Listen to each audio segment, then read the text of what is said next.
Welcome, Redemption Church. Let's stand up and sing.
Hey, good morning, everyone. Welcome to Redemption Church.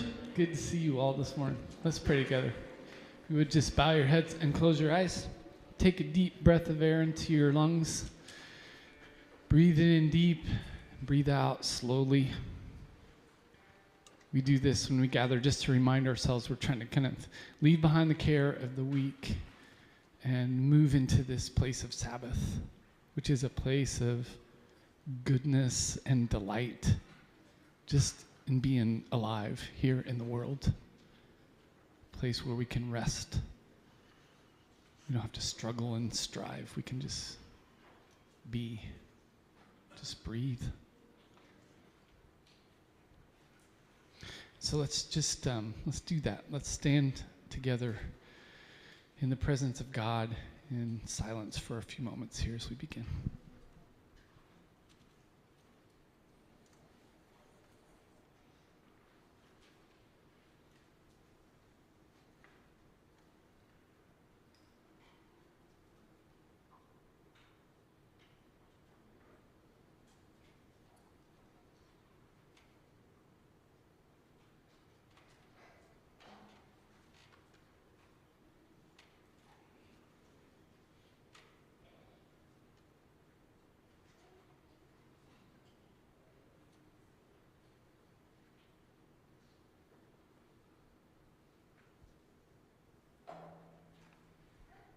Lord, we give you thanks for the day. I'm glad to be here.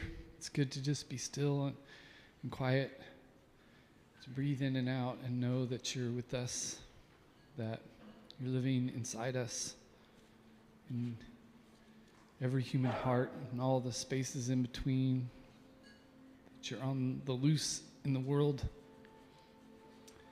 and that somehow you're making all things new. And we come because we want to be part of that work. We want our lives to be drawn into the mission of redemption in the world.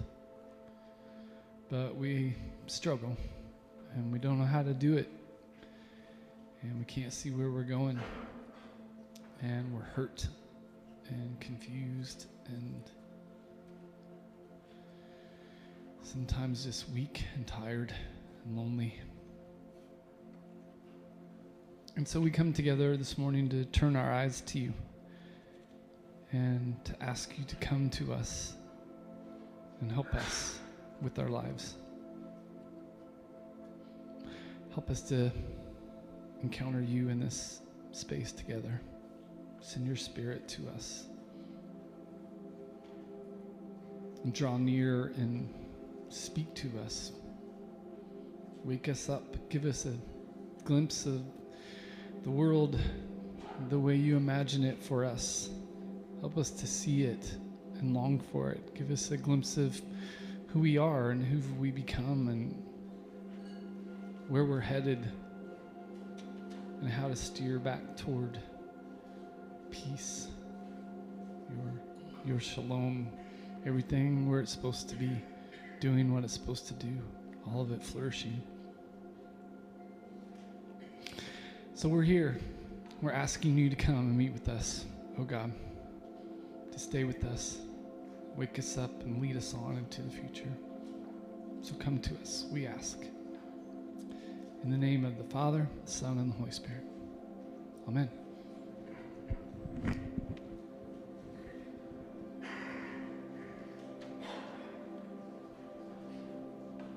Please join me in the call to worship. Hear, O Lord, and answer us, for we are poor and needy. Guard our lives, for we are devoted to you. You are our God. Save your servants who trust in you. Have mercy on us, O Lord, for we call to you all day long. Bring joy to your servants, for to you, O Lord, we lift up our souls. You are forgiving and good, O Lord, abounding in love to all who call to you. Hear our prayers, O Lord. Listen to our cries for mercy.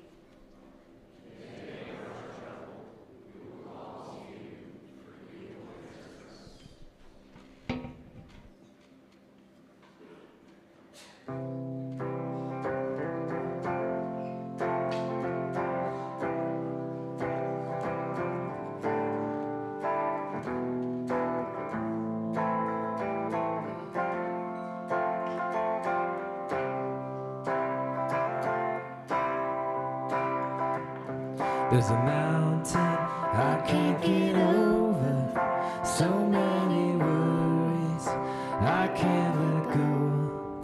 I put it all on your shoulders. You help me out, you carry my load.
Please be seated.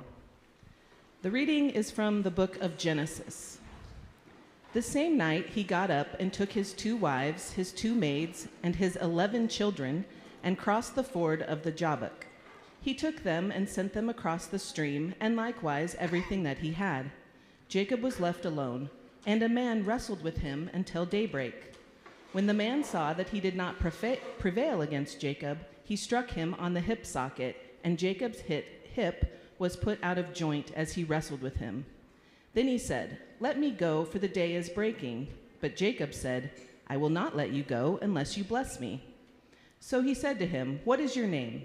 And he said, "Jacob." And then the man said, "You shall no longer be called Jacob, but Israel, for you have striven with God and with humans and have prevailed." Then Jacob asked him, "Please tell me your name." But he said, "Why is it that you ask my name?" And there he blessed him. So Jacob called the place Peniel, saying, "For I have seen God face to face, and yet my life is preserved." The sun rose upon him as he passed Peniel, limping because of his hip. The word of the Lord. Please stand and continue worshiping.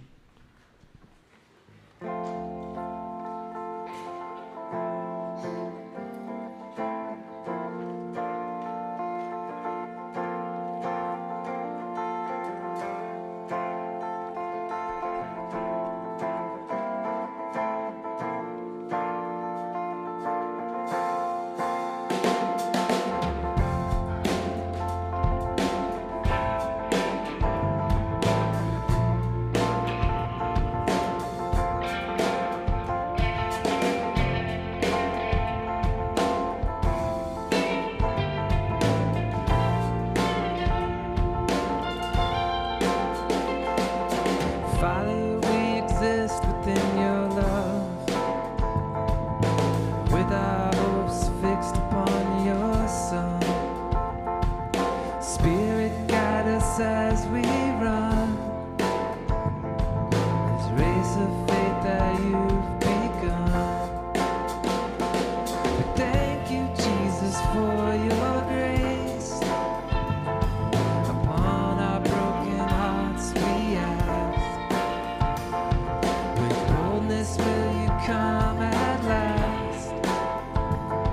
Until that day may we stand fast. Spirit, resurrect our love, direct our hearts to the Holy One, who tasted death for everyone. Spirit, resurrect our love.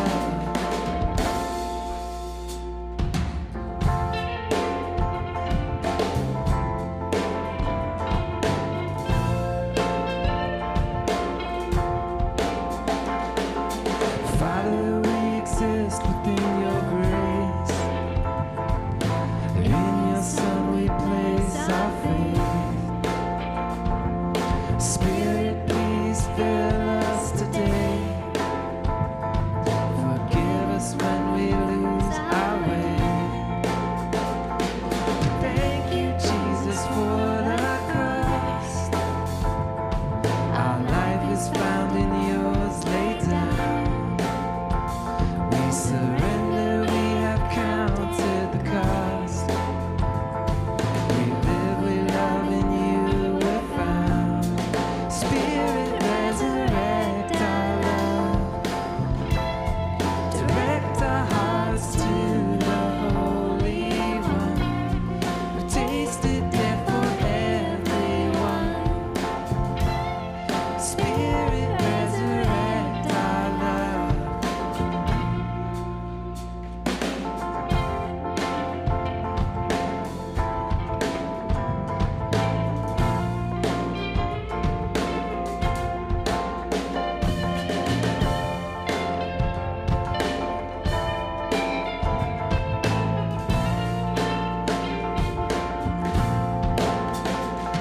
Before the cross we lay our lives, in your love we will abide. Spirit, come reveal the Son through us.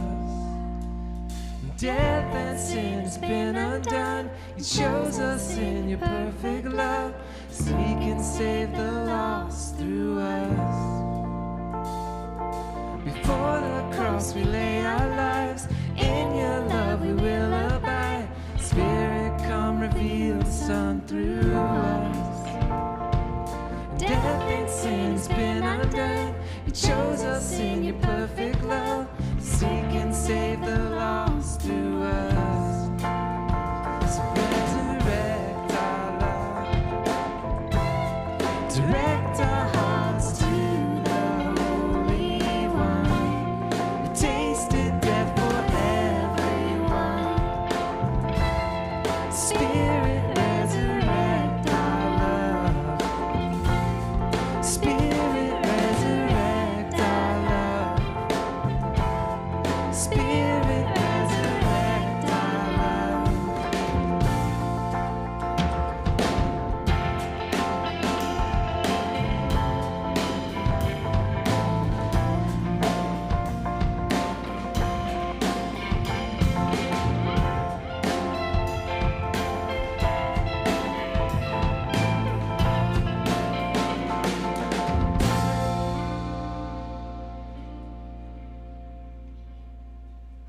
You can have a seat.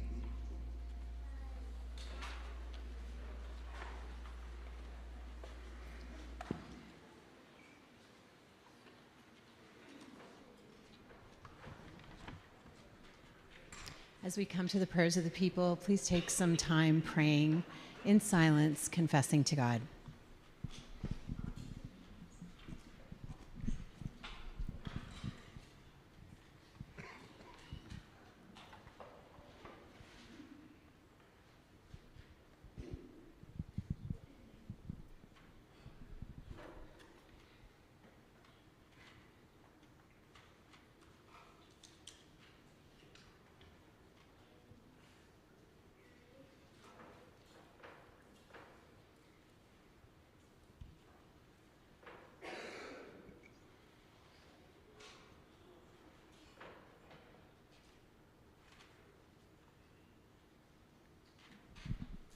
We publicly confess, most merciful God, that we have sinned against you in thought, word, and deed, by what we have done and by what we've left undone. We've not loved you with our whole heart. We've not loved our neighbors as ourselves. We are truly sorry, and we humbly repent. For the sake of your Son, Jesus Christ, have mercy on us and forgive us, that we may delight in your will and walk in your ways to the glory of your name. Lord, hear our prayer, and let our cries come to you. For the welfare of the world, we pray for your voice to break through the ongoing turmoil and chaos that surrounds us. Protect the vulnerable and the marginalized, the immigrant, the children, the elderly, the sick.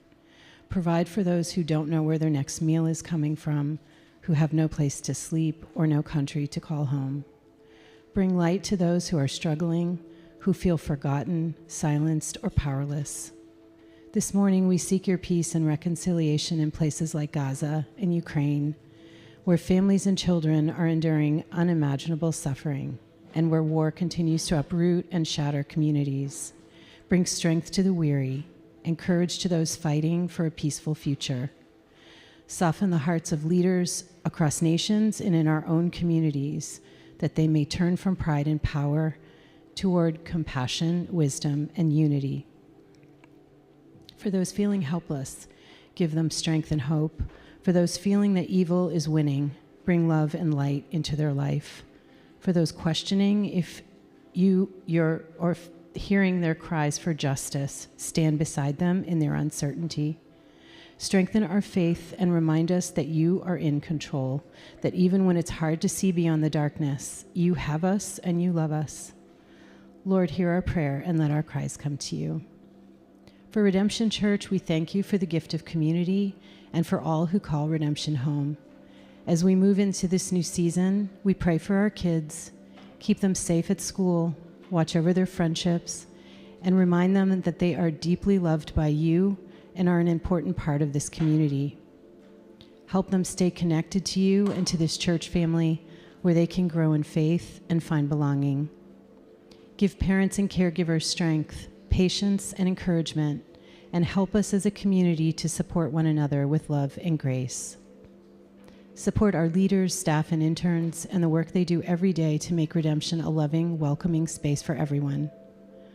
For those here this morning who are going through difficulties, sickness, loneliness, job loss, relationship, or family struggles, remind them that they're not going through this life alone and that our community is here for them. Give them the strength to ask for help so that we can rally around them with your love and wisdom. And for the prayers this morning that we're not yet ready to voice, we thank you for knowing what we need and for hearing the cry of our hearts. Lord, hear our prayer and let our cries come to you. We confess that we're living in a world at war with itself, but as we hold to the hope of your peaceable kingdom, we pray aloud together. Almighty God, you have given us grace at this time with one accord to make our common supplication to you. And you have promised through your well-beloved Son that when 2 or 3 are gathered together in his name, you will be in the midst of them. Fulfill now, O Lord, our desires and petitions as may be best for us, granting us in this world knowledge of your truth, and in the age to come, life everlasting. Amen. If you're interested in giving to Redemption, it's very easy. You can just go to our website, redemptionkc.com. There's a give button. Click on that. It'll take you to a page where you can give one time or you can set up monthly giving. Let's continue worshiping.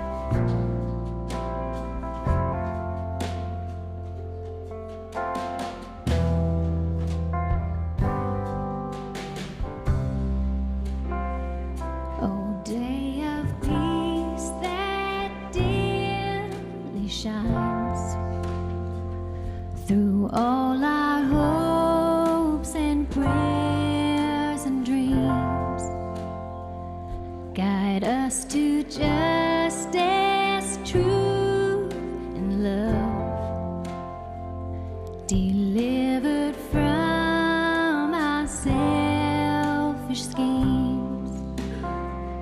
May swords of hate fall from our hands, our hearts of envy find release, till by God's grace our worn world shall see Christ's promised reign of peace.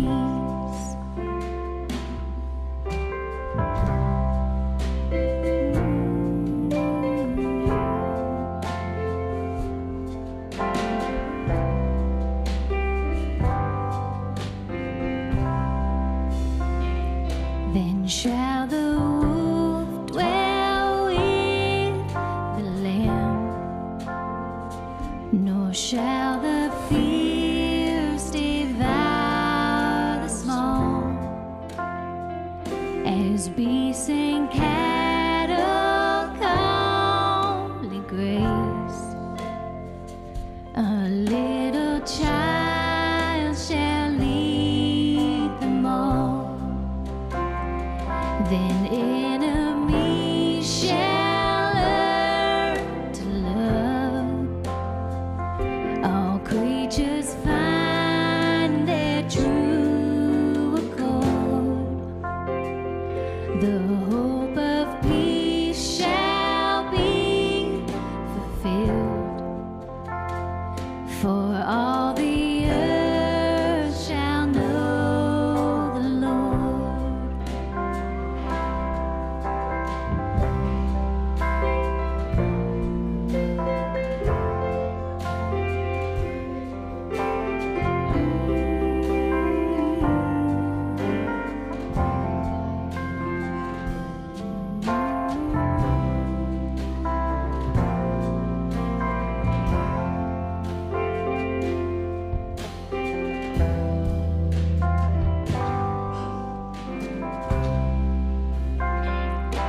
swords of hate fall from our hands, our hearts from envy find release, till by God's grace our warring world shall see Christ's promised reign of peace.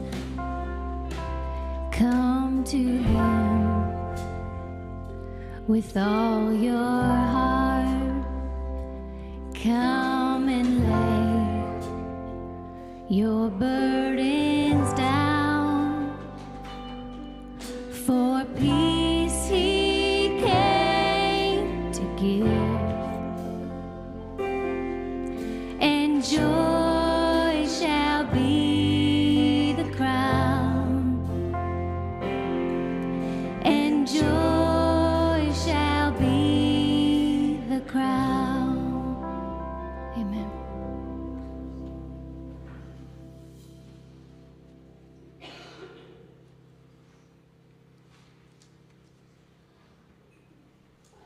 Good morning. It is now time to bless our children. If this is your first time here, we encourage you to find our U18 host in the atrium after the blessing. They will be holding a red clipboard, and they would love to show you to your child's classroom. If your child is in our preschool class, they can meet their teacher near the child check-in station, where they will gather before walking to class together. Older children are welcome to go directly to their classrooms after the blessing. If you're with your child, put your arms around them and let's bless our kids.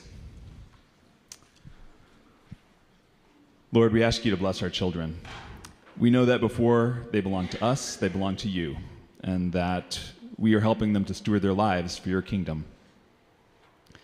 As we send them out to be together and with their teachers, we ask that you would go with them, that as they read the scriptures, they wouldn't just see far-off names and places, but that they would catch a glimpse of you and your great love for all of us.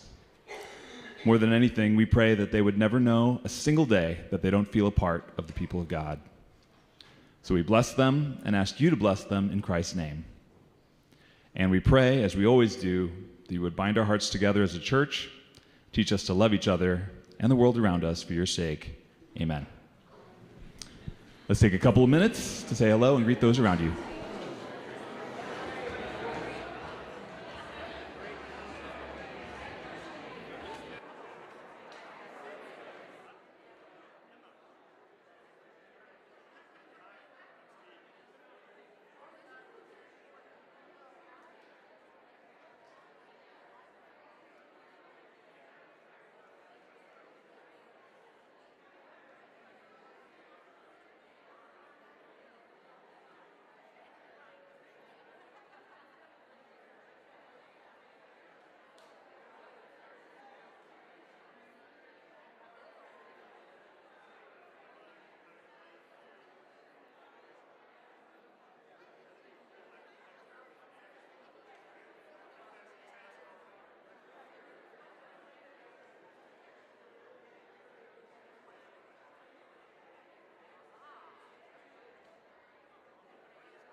want to grab a seat. We're going to go ahead and get started.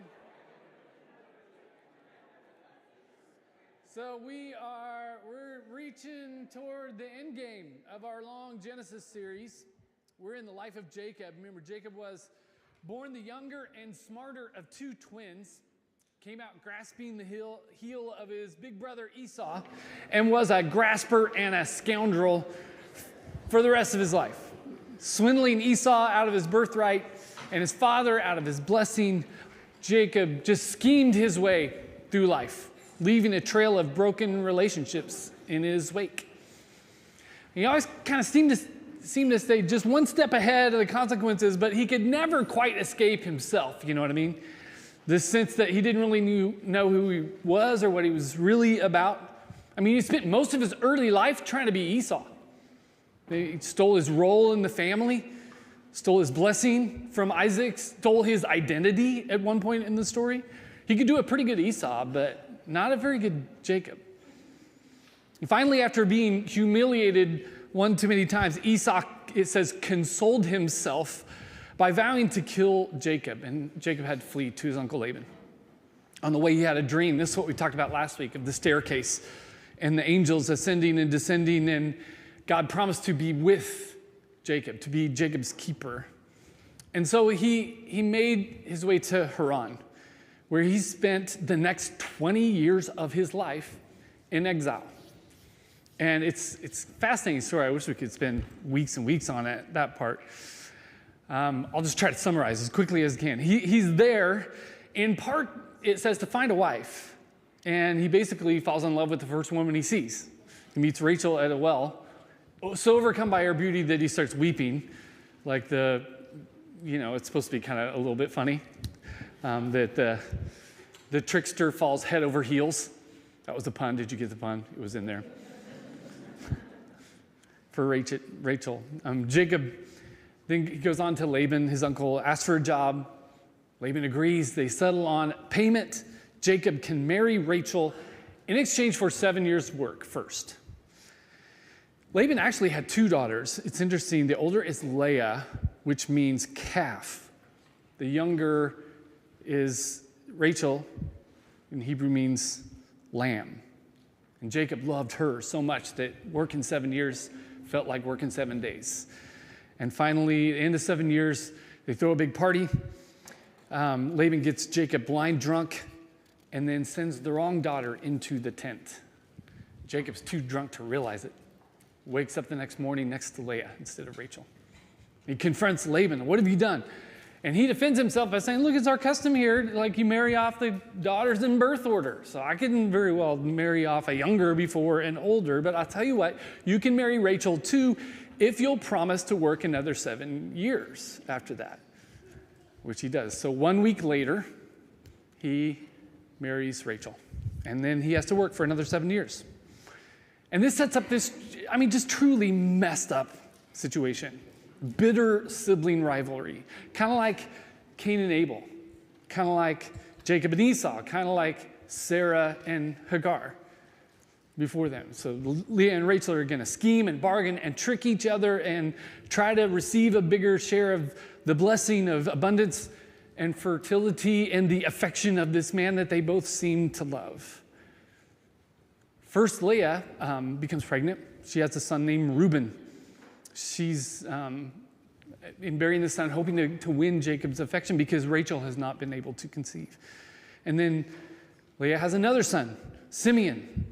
2 boys, an heir and a spare, they say. And still Rachel can't get pregnant. And then Leah has 2 more sons, Levi and Judah. Each time hoping in vain that Jacob will finally love her the most. Meanwhile, Rachel is losing her mind. She is barren, and she is now blaming Jacob for her barrenness. But Rachel remembers she has a slave girl named Bilhah, and she decides to have Jacob sleep with Bilhah and give her a child, which should sound familiar, like Sarah and Hagar. So Bilhah ends up having 2 sons, Dan and Naphtali, with Jacob, and Rachel just takes them from her as her own. Then she forbids Jacob from sleeping with Leah. And Leah says, well, 2 can play at this game. She has a slave girl named Zilpah, has her sleep with Jacob to give her another son. I told you this is a really messed up story. She does this twice, giving her 2 more kids, Gad and Asher. Then it gets really absurd. Reuben, the oldest boy, he goes out into the fields, picks some mandrakes, comes in from the field, brings them to his mother, Leah. Rachel sees this and decides she really wants some of those mandrakes. And she asks Leah, who says, first you take my husband, now you want to take my mandrakes? And Rachel says, if you give me some mandrakes, I'll let you sleep with Jacob. Yeah. And she does. And she gets pregnant. She gives birth to Issachar and another son, Zebulun. And then finally we're told God remembered Rachel, and she gets pregnant and has a son. And they name him Joseph. It's interesting, in all these stories, the biblical authors are going out of their way to borrow a bunch of language and symbols and situations from earlier moments in Genesis. It's much more obvious in the Hebrew than it is in the English, but like you can kind of tell with Rachel and the mandrakes, the fruit. This is clearly pointing back to Eve at the tree of the knowledge of good and evil, trading her birthright for her blessing for a piece of fruit, or Esau trading his birthright for a bowl of beans. Now Rachel's doing this, trading her husband for some fruit. Also, we should see Jacob just going along with this, apparently, sort of like Adam at the tree, sort of like Abraham with the Hagar scheme. And there are many, scores of other similarities. Rachel and Jacob are both younger siblings who are favored and chosen over the older ones, just like Abel or like Isaac. Leah and Esau are older siblings who are not favored, not chosen, just like Cain and Ishmael. Leah and Rachel will feud and have this rivalry over children, just like Sarah and Hagar had this feud and rivalry over children. Jacob deceived Esau to get the rights of the firstborn. Laban deceives Jacob to get the rights of his firstborn. There's all this language, all this deep symbolic meaning that's linking these stories right here at the end of, kind of center of Jacob's life, end of his exile, with other stories in Genesis. And it sort of seems to be saying, or making it really, really obvious, each generation just repeats and magnifies the same issues of the generation before. Same mistakes as their ancestors. Meanwhile, Jacob goes to Laban and says, I want to go home. And Laban's like, please stay. I know I'm getting rich because of you. Name your price. And Jacob says, okay, I'll keep working, raising your livestock, but I want a piece of the action. So let's do this. I'll keep the speckled sheep, the dark lambs, the spotted goats. You can keep the white ones. That way we can tell the difference. Laban agreed. Jacob stays on. But Jacob was smarter than Laban and all his sons put together, and he knew how to breed animals to manipulate their markings. And he bred the strongest of the animals to be spotted and speckled and colored ones. And so he ended up with just the strongest flocks, and Laban ended up with the weakest. He just began bilking Laban out of his fortune. It's interesting if you think about it. First, Laban, the father-in-law, tricks Jacob into marrying Leah, calf, instead of Rachel, lamb. And now Jacob is tricking Laban out of his calves and lambs, right? So it's like, this is they're trying to do this in Hebrew. He basically did to Laban's sons exactly what he had just done to Esau. He stole Laban's son's inheritance for himself, stole their father's fortune. It was rightfully theirs, and Jacob took it because he just couldn't help himself. And it soon became obvious, and Laban's sons vowed to kill him. So once again, Jacob's scheming has gotten out of control, and he's forced to flee someone who's trying to kill him. So Rachel, Leah, these other wives, they pack up the household, the kids, the livestock, the hired hands, and they run off in the middle of the night.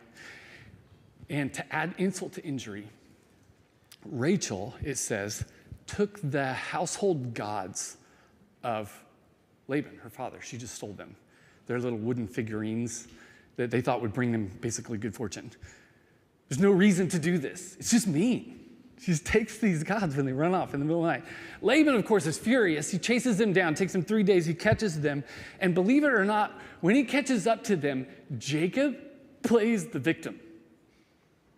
Which is so not the way things have gone down in this story. By the way, the whole time he's doing this, Rachel is literally sitting on top of the gods that she just stole. They're poking her in the bottom, and then she lies and says it's her time of the month and can't get up so they can search to see if she has them. They just lie and manipulate their way through this situation. They end up conning Laban into sending them off with his blessing. It's like the most Jacob thing ever. And so Jacob closed the book on his 20 years in exile and turned his mind toward home. And as he did, all he could think of was Esau. He was overcome by fear. The last thing Esau had said to him was, I'm going to kill you. Esau was the oldest and the strongest. He had a huge family. He had his own army. If Jacob showed up all brash and, unrepentant, he'd be killed. But brash and unrepentant is like Jacob's defining characteristic. So how's he going to do this? Just the thought of Esau's anger and how Jacob had torn the family apart, it really terrified him. And so he decided to try and bribe him. When Jacob leaves and he reaches the boundary, which is a river, the Jabbok, he is headed home this time. He's met with messengers. It's that word that means messenger or angel. Just like 20 years ago, going the other way, at the same border, he had been met with the messengers of God, ascending and descending the staircase. Now he's back at the same river, and the messengers are back, and Jacob's like, I'm thick, but I'm not that thick, like I'm getting what's happening here. And so he names the place Machane. It means two camps. He names it two camps to say I see here there's a divine camp and a human camp in this one place together. He's sort of acknowledging God is with him, just like God had promised 20 years earlier. He sends messengers ahead to Esau, some of his guys. He tells them very carefully, like, you got to be humble, be very formal. Tell him I'm his servant, that I long to find favor in his eyes. Tell him I'm also very rich now and have good gifts for him. And so they go to Esau, they tell him everything. They come back and they say, Esau's coming, but he's bringing 400 men with them. And Jacob is just overwhelmed with fear. He's just sure he's coming to kill him. And so he cries out to God. It's kind of unexpected. It's the first time he's done something like this in his whole story. Just in fear, he cries out to God and says, please help me. He never prayed to God like this. It's kind of the response we've been looking for all along. It kind of seems like a good sign, although it's not going to last. If you remember way back 20 years earlier, when he swindled Esau out of his blessing, Esau was so angry. We're told that Esau consoled himself by vowing to put an end to Jacob. That's kind of the language, consoled himself, vowing to put an end. There's one other time in the book of Genesis when that same language, phrase, is used. It's in the story of the flood, where it says God consoled God's self by vowing to put an end to humanity. It's very odd language, and these are the only two places where it happens. So Esau consoles himself, and God consoles himself with the threat of retribution and death. And this is actually the first of many connections between this story and the story of Noah. So Noah was told to gather animals 2 by 2. Jacob tells his men to take all the animals and split them in 2 groups. Then he tells them to put a space of rest in between them. And the Hebrew word for rest is Noah. It's Noah. It's the word Noah, or the name, Noah's name.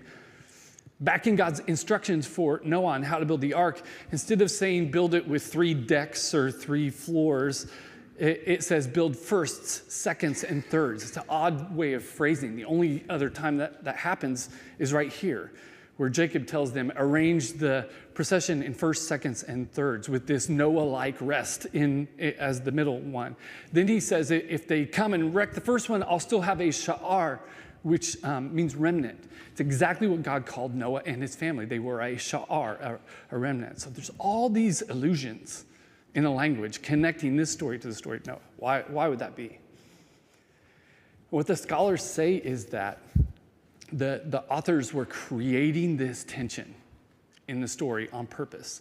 that right on the heels of Jacob praying this heartfelt prayer and crying out to God, asking God to be with him, naming the place 2 camps, saying, I see that you're here. Immediately, he starts scheming to save his own skin. And they reach back to Noah, this familiar symbol and story from that narrative, to essentially say that what Jacob's doing is he's building himself an ark to survive the flood of Esau's anger. And we miss it all in English, but in Hebrew, it's pretty obvious. He's building an ark, his own remnant, arranged in firsts, seconds, and thirds with animals in 2 sections, and this Noah space in between, and bringing up the rear. I mean, bringing up the very rear, behind even his wives and children, comes Jacob, still hedging his bets, divided in loyalties, praying to God, but hatching a plan. That's our guy. So the divine human camps are in one place, but the way it's told, we're left with this tension where they're in one place, but they're in conflict within Jacob's own life, as they are within all of our lives. It says, night came, and Jacob sent everyone across the river Jabbok. This always freaks me out that he did this. He sent everybody over the river toward Esau, and he stayed on this side. Yeah, still doing it. And then finally, there in the dark, alone, he's confronted with his own life, and he has to wrestle with kind of the consequences of all his scheming and grasping. I don't know if you noticed, it says that he wrestled with a man. And the first thing this anonymous wrestler says to him is, what's your name? It's actually in Hebrew, it's more like, who are you? And Jacob, the fast talker with an answer for everything, is confronted with sort of the one question he didn't really know how to answer. Or maybe didn't want to answer. I'm the hill grabber. That's all he can say. And so they wrestled all night, each trying to force the other to submit, struggling and striving and sweating, pausing on the edge of exhaustion, chests heaving, catching their breath, and then starting up again. The Old Testament scholar Walter Brueggemann, he says that nighttime is sort of like a character in the story. He says Jacob's problem the whole time has been he has daytime all figured out. He comes out on top in every bargain. He gets the best of everybody. He always wins, even if he has to cheat. But it's all kind of phony baloney. He's a con man, a used car salesman. And he might have daytime wired, but night has now fallen, and he's facing the darkness and fighting a battle that he cannot seem to win, and there doesn't seem to be a way to cheat. And when that happens, Jacob's favorite move is to run. But Brueggemann says, it's nighttime. It takes away the option of running.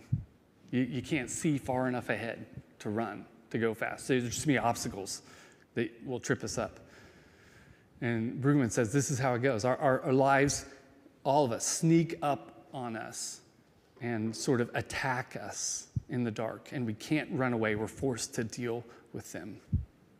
And so Brueggemann says that no matter how great we look on paper in the light of day, eventually we all, like Jacob, have to wrestle in the dark with our own contradictions and brokenness.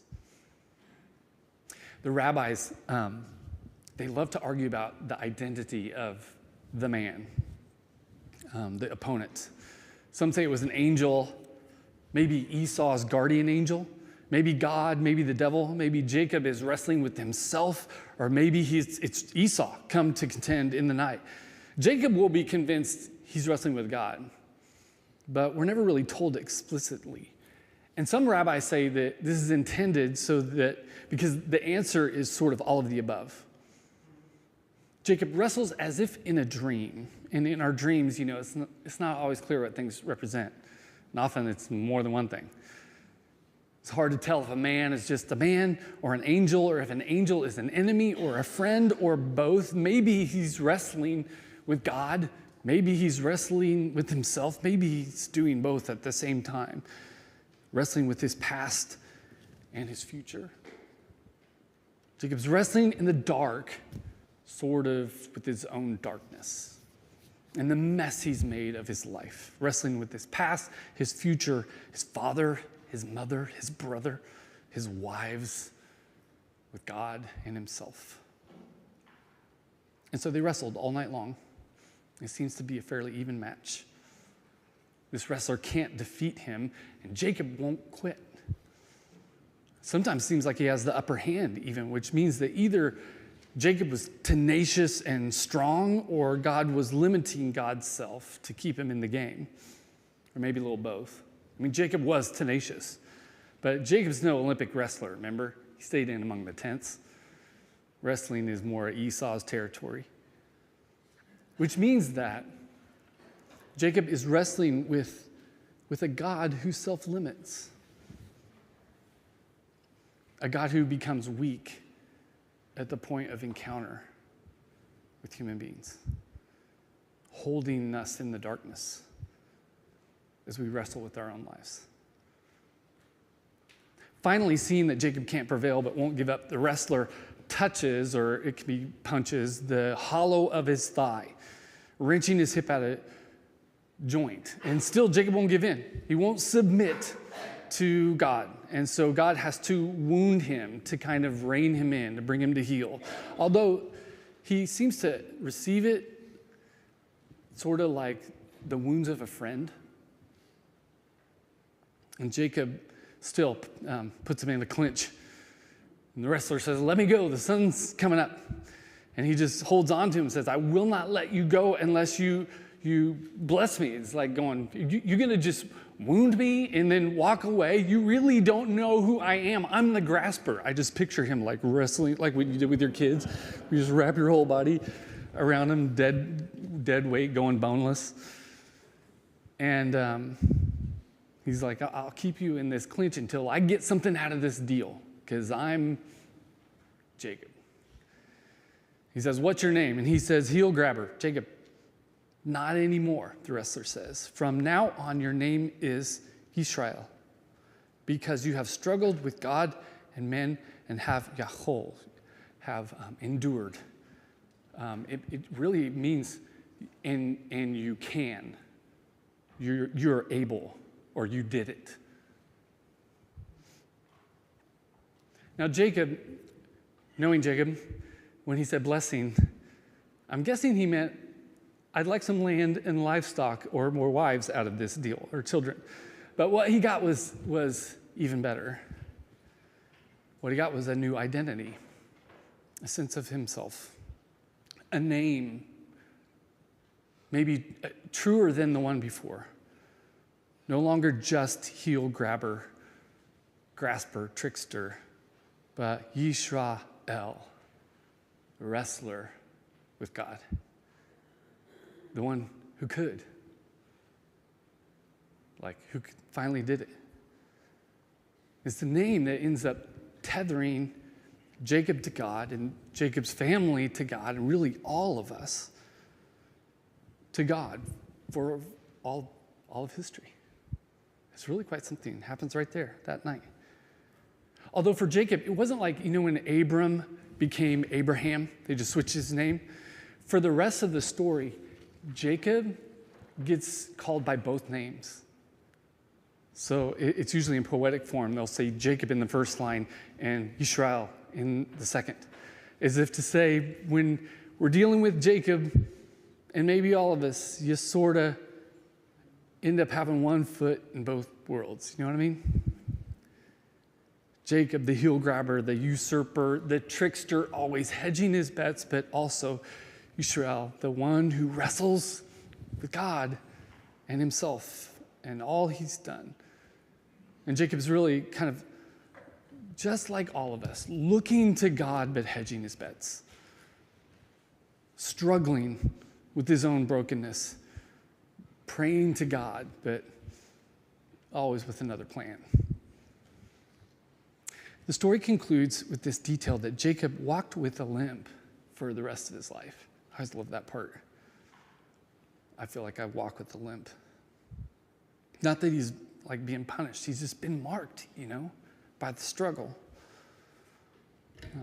A limp, by the way, in that world, in Jacob's world, a limp was a dangerous thing. It's a sign of vulnerability physically that could be exploited.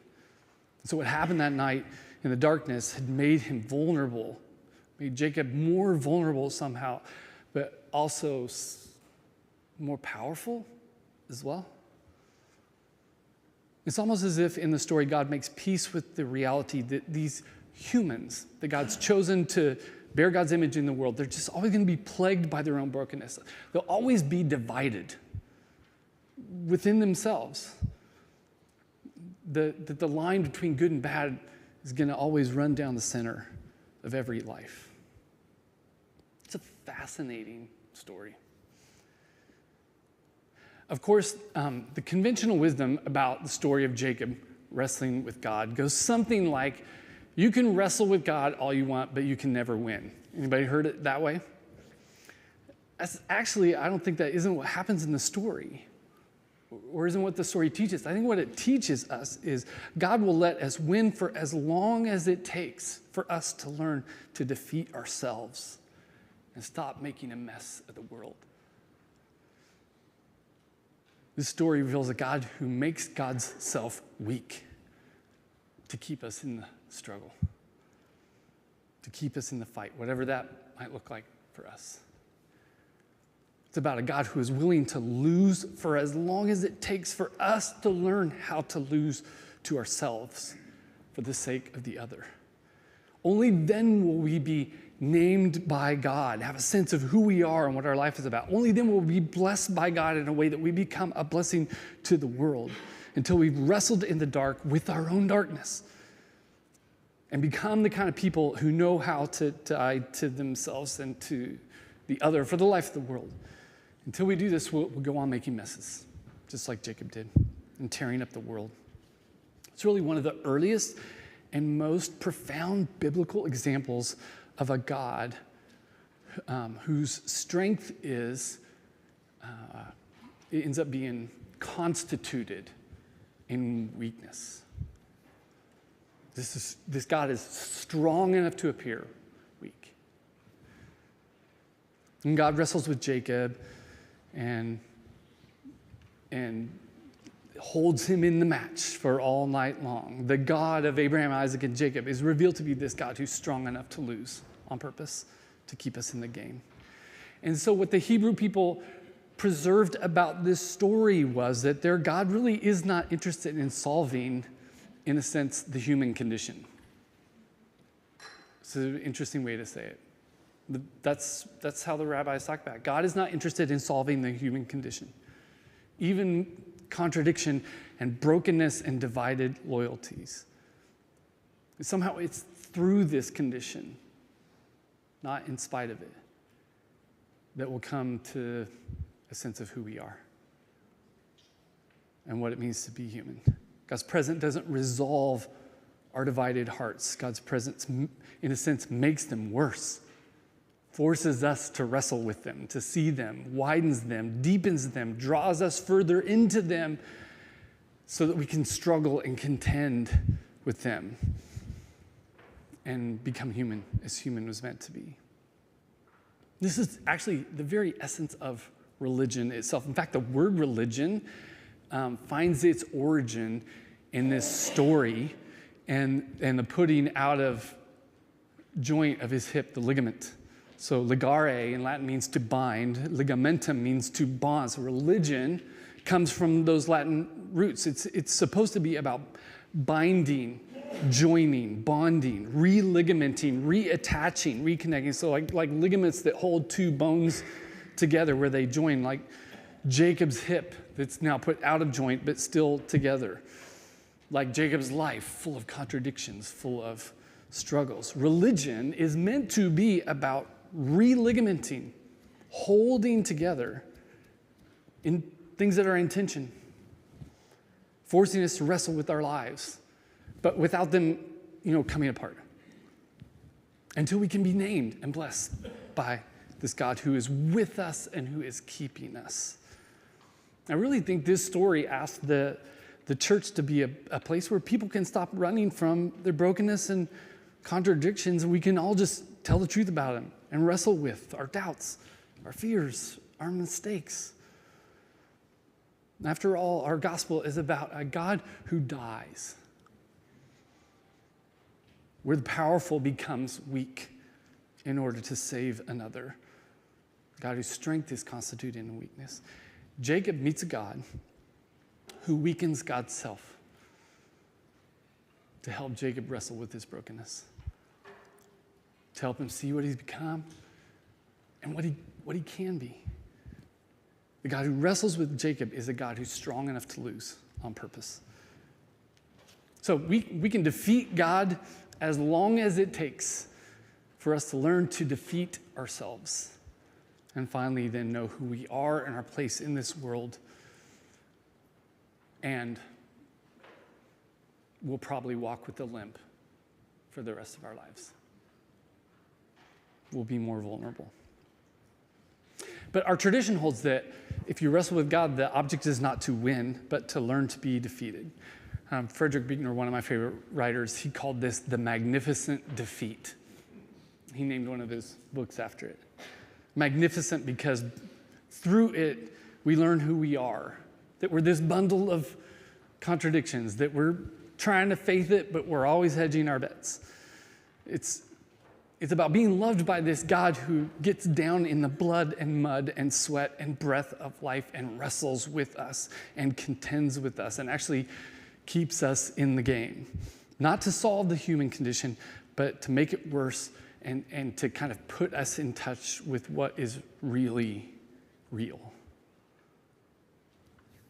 And then to show us, Yahol, you can do it.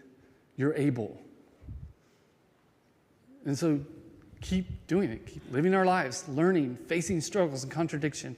Each time you survive it, you'll become a little more alive, a little more in touch with reality. Or like the poet Rilke said, I know I use this quote probably too much, but it's so true. The purpose of life is to be defeated by greater and greater things. It's so upsetting to me, I think, how Christianity often gets packaged and sold as a way to kind of solve the human condition, solve our problems, help us win, overcome. That's not Jacob. Wrestling with God, that's kind of Esau, trading his birthright for a bowl of beans. Jesus said it, he made it explicit. You want to be my disciples? Take up your cross and follow me. The purpose of life is to be defeated by greater and greater things. This is how we're renewed in the image of God. It's how we become fully human, how we find meaning in life. While Jacob is doing all this scheming and hedging, there's actually in this section this repeating word in Hebrew that doesn't make it into English. I was checking all the different translations. Hardly ever, this word comes up over and over. It's hardly in our English translations. They use other words. And so if you take this little section, the Hebrew would read something like this. He's talking about what he's going to do to appease Esau. He says, I will cover over his face with the offering that goes before my face. And afterward, I will see his face, and perhaps he will lift up my face. And the offering passed on before his face. You see all the faces. They're mostly not there in English. The word keeps repeating. It says he sends his messengers to go before the face of Esau. In the darkness, Jacob, it says, meets God face to face. And then he renames this place Peniel, the face of God. And when a word repeats like this over and over in the text, we're supposed to pay attention to it. Notice it.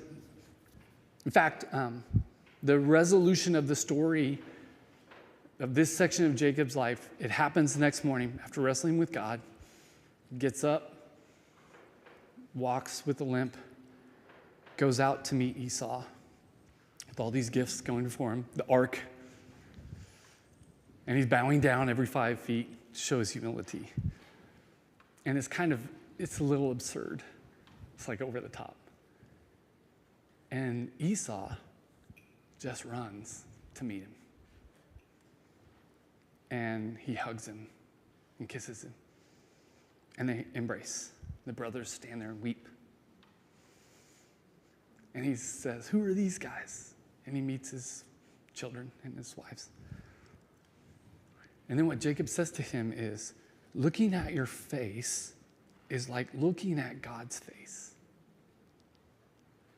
And Jacob should know. He just wrestled with him. And it's like, yeah, exactly. This is how God designed things to work. All of humanity bears the image of God. This is what it means to be human. Looking at every face is looking at the face of God. And in wrestling with each other, we're really wrestling with God and ourselves. And this is really, I think, the moment in Jacob's life where everything changes forever. It's not just that wrestling night, it's the next day. When he looks to his brother's face and he realizes, oh, you bear the image of God. And that's it. That's the whole goal. He suddenly realizes all his conflicts with other people have really been a conflict with himself and with God. But he's come through it. And now he has peace with Esau. But until he had peace with Esau, he didn't have peace with himself or God. And this is how it goes. Jesus makes this more explicit. He just says you can't have peace with God without having peace with your neighbor. You can't love God and not love your neighbor. And we only find peace through making peace. To be human, in a sense, is to be, whole, that word. To can do it, to be able to have what it takes to do this. But until we wrestle, we can't see it in others. And this is the move, wrestle in the darkness. And then face to face, say, I see in you the face of God. You wonder how war ends? This is how war ends. You wonder how poverty ends? This is how poverty ends. Loneliness? I mean, name it. What are you struggling with? What are those you love struggling with? This is how it ends. I see in you the face of God. Let's pray. Oh God, we thank you so much for this story, this crazy life of Jacob. And we confess how much we see ourselves, our lives in his life.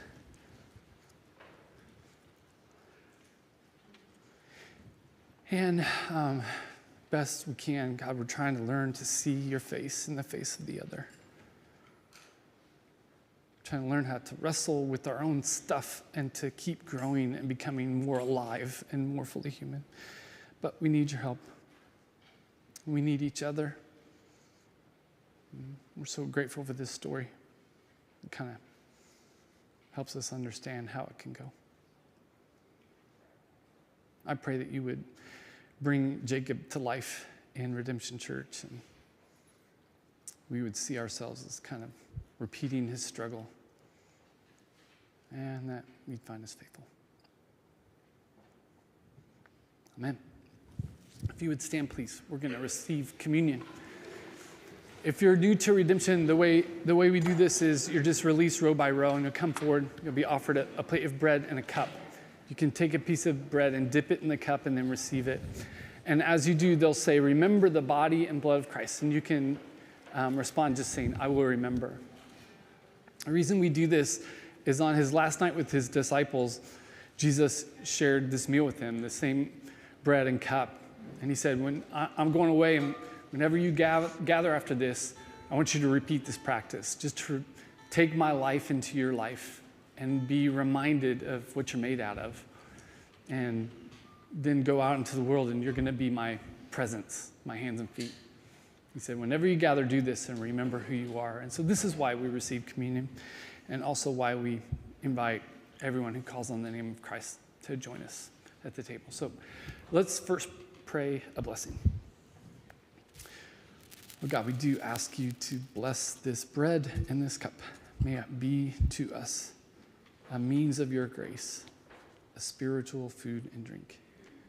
And as we receive it into our bodies, may we receive you once again. Come and live inside us. Make us new from the inside out, and then send us out into the world to be salt and light, and let the world feast on us and taste and see your goodness. All to the glory of Jesus Christ, our risen Savior, who lives and reigns with you and the Holy Spirit, one God now and forevermore. Amen. Will you come?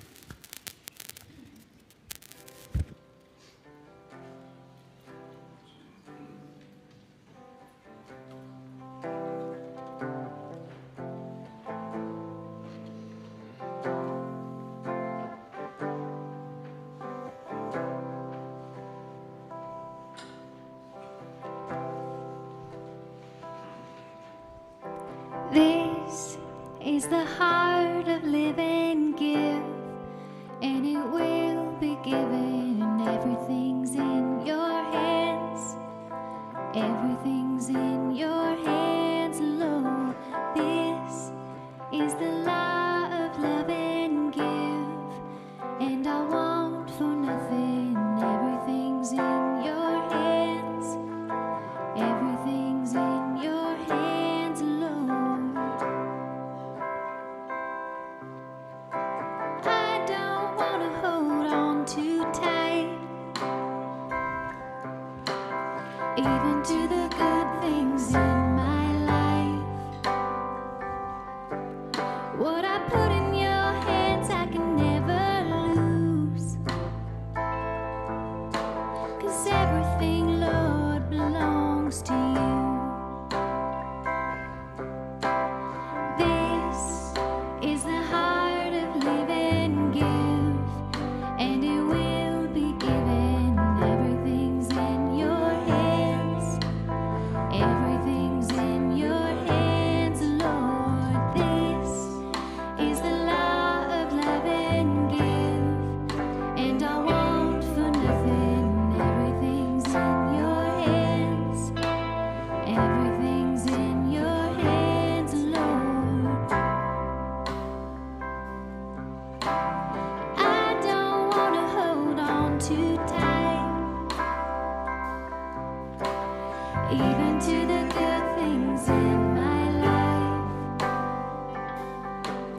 What I put in your hands I can never lose,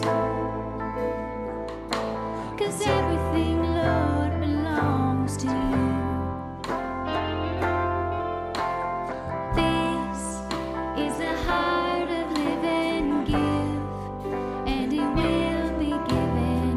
Everything's in your hands. Everything's in your hands, Lord. Sing to my heart, remembers love is a long surrender. Everything's in your hands. Everything's in your hands, Lord.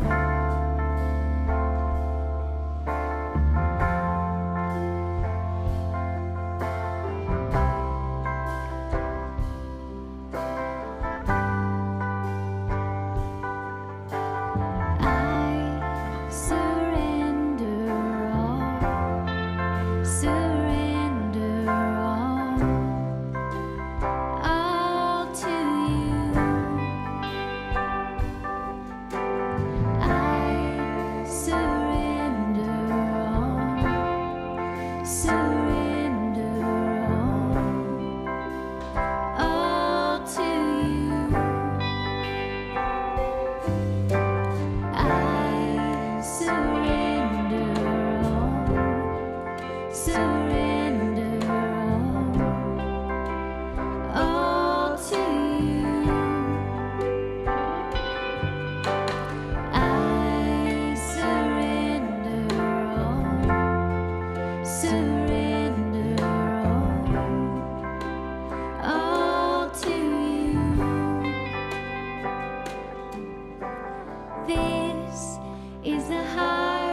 Do not.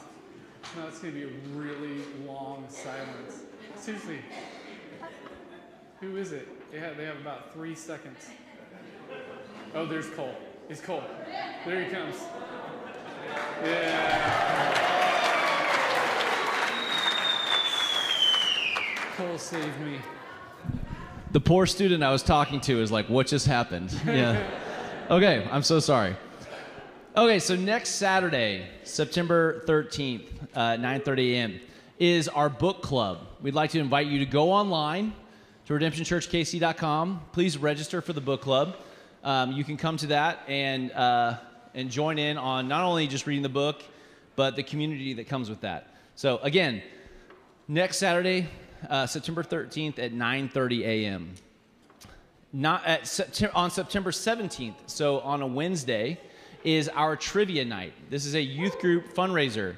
We need to raise $1,000. I really need to raise $1,000.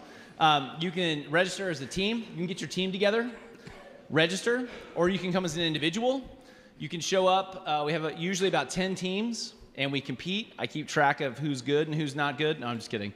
We have 3 rounds. It's really simple. You'll get some information about our youth ministries, but ultimately, this supports our high school retreat that we go to Table Rock Lake with our high school kids. So please sign up online for that. And lastly, September 21st from 4 o'clock to 6 p.m. is our Ordinary Time Roundtable. So if you've been here for a long time and maybe you have questions that have like popped up in your faith and just in life, you have these tensions that have been growing over time. Maybe there's some things that you're like, I think I might need to take some of these beliefs apart and maybe reconnect them, reassemble them. Our roundtables are a really great opportunity for you to come here, sit down with this community and with Tim, ask some questions and have conversations about your faith, about your life, about stuff going on, and that process of deconstruction and reconstructing your faith. Our roundtables is a great environment for that. So that is on Sunday, September 21st from 4 to 6 p.m. Thank you all so much. Sorry I was late. If you would stand, please, and receive this benediction. Just invite you to put your hands out with your palms up in just a posture of receptivity. Bow your heads and just find a place of reverence in your heart. As we draw to mind the story of Jacob and all the 2 decades of trouble in Haran and coming back, wrestling all night with God, with himself. And this word, Yahol, you can do it. You're made for this. We're made for this struggle. And that the end goal is that we can do what he did, find peace with our brothers and sisters and mothers and fathers and siblings and neighbors and coworkers and even, Jesus said, our enemies. Because we can see in them the face of God. As we try to live this life together, may the Lord bless you and keep you, Redemption Church. May the Lord cause his face to shine upon you and be gracious unto you. May the Lord lift up his countenance upon you and give you his peace. Amen. Go in peace, everyone.